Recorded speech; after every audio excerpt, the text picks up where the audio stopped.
ಯಪ್ಪ ಓದಕ್ ಸ್ಟಾರ್ಟ್ ಮಾಡೋಣ. ಇಷ್ಟೊಂದ್ ಇದೆಯಲ್ಲ ಗುರು, ಒಂದ್ 10 ನಿಮಿಷ ಬ್ರೇಕ್ ತಗೋತೀನಿ, ಮೈಂಡ್ ರಿಫ್ರೆಶ್ ಆಗುತ್ತೆ. ಆಮೇಲೆ ಬಂದ್ ನೀಟಾಗಿ ಓದೋಣ.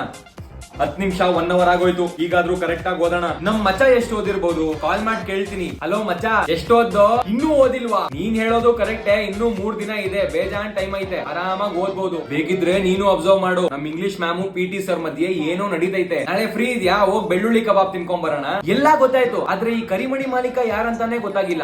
ಕರೆಕ್ಟ್. ಮಾತಾಡಿದ್ರೆ ಮಾತಾಡ್ತಾನೆ ಇರ್ತಿಯಲ್ಲೋ, ನನ್ಗೆ ಡಿಸ್ಟರ್ಬ್ ಮಾಡ್ಬೇಡ. ಬಾಯ್.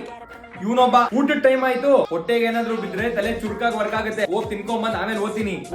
ಈಗ ಕುತ್ಕೊಂಡ್ ಕರೆಕ್ಟ್ ಆಗಿ ಓದ್ತೀನಿ. ಟೈಮ್ ಎಷ್ಟಾಯ್ತು? 3:05. ಟೈಮ್ ಯಾಕೋ ಸರಿ ಇಲ್ವಲ್ಲ? ರೌಂಡ್ ಫಿಗರ್ ಆಗಿ 3:15 ಓದ್ತೀನಿ.